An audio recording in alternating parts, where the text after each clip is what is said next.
कक्षा 11 के हमारे हिंदी के सभी विद्यार्थियों, आज मैं आपको अच्छे से तैयारी कराऊंगा। ऐसा प्रश्न पत्र बताऊंगा ना आपको कि आपको नंबरों की बौछार करा देगा।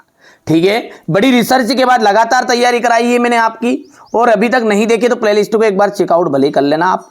लगातार तैयारी करने के बाद, बड़ी रिसर्च के बाद मेरे हाथों एक पेपर लगा, ये मॉडल पेपर है।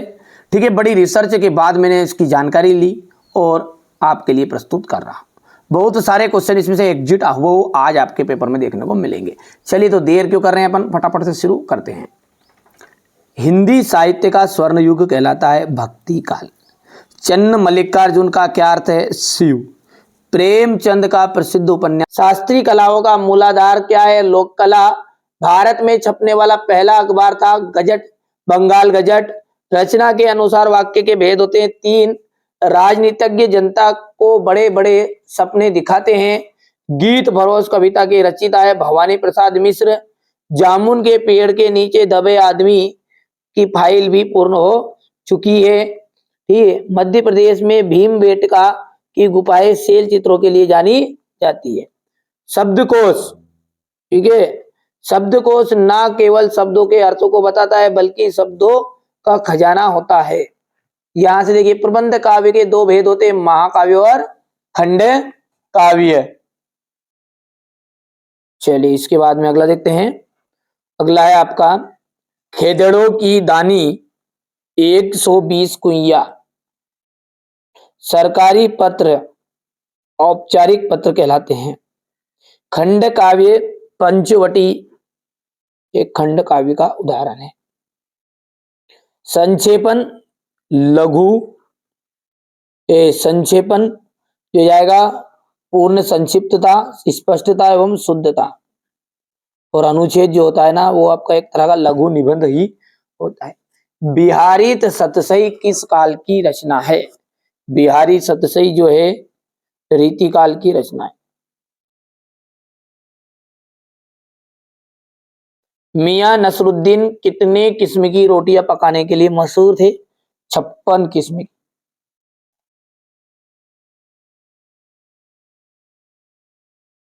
धूप का कौतिक करने वाले लोकगीत भारत के किस प्रांत में? पंजाब में।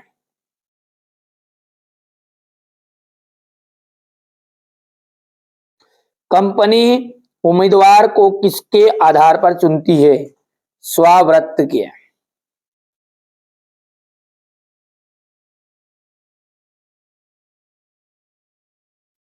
दसवां रस किसे माना गया है? वात्सल्य रस को।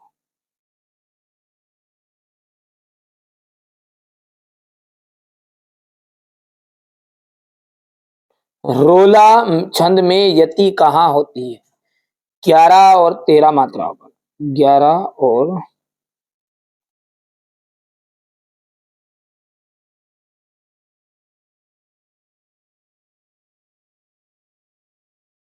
युग्म का अर्थ क्या होता है? जोड़ा। युग्म का क्या अर्थ होता है? जोड़ा होता है। अब है सत्य असत्य।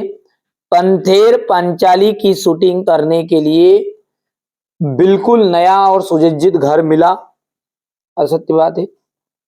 आपका बंटी महाभोज उपन्यास मन्नू भंडारी की प्रसिद्ध स्तंभ है। बिल्कुल। बेबी के कुल 2 बच्चे थे।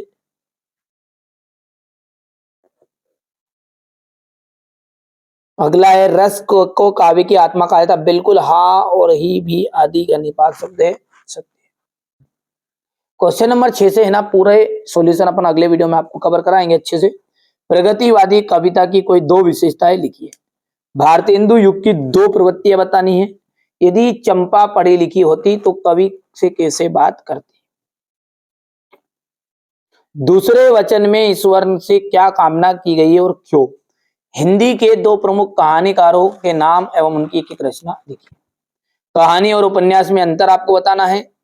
स्त्री के चरित्र पर बनी बनाई धारण से रजनी का चेहरा किन मायनों में अलग है? धनराम को मोहन के किस व्यवहार से आश्चर्य होता है और क्यों? शास्त्रीय गायिका से आप क्या समझते हैं? बढ़िया से ये सॉल्यूशन सबका मिलेगा आपको, घबराना नहीं है। अंतः व्यक्तिगत संचार से क्या से? पीत पात्रकारिता क्या है? काव्य की परिभाषा देते हुए उसके भेद बताइए। रोला छंद की परिभाषा उदाहरण सहित। ठीक है, व्यंजना शब्द शक्ति को उदाहरण सहित बताना है। काव्य में ओज गुण किसे कहते हैं? ठीक है, काव्य में ओज गुण। और यहां से ये क्वेश्चन नंबर 14 है, निर्देशानुसार वाक्य में परिवर्तन आपको करना है। ठीक है, यहां से देखिएगा, मीरा और निर्मला पुतुल का काव्यगत परिचय निम्नलिखित बिंदुओं के आधार पर करनी है। दो रचनाएं, भाव पक्ष, कला पक्ष, साहित्य व्यवस्था। प्रेमचंद और मन्नू भंडारी का साहित्य परिचय निम्नलिखित बिंदुओं के आधार पर कीजिएगा। क्रिकेट खेलने के ऊपर दो मित्रों के मध्य संभावित संवाद लिखिए। और इसके बाद में यह है आपका क्वेश्चन नंबर 19 हो गया। चलिए अब आगे बढ़ते हैं और अगला देखते हैं क्या है आपका। यहां से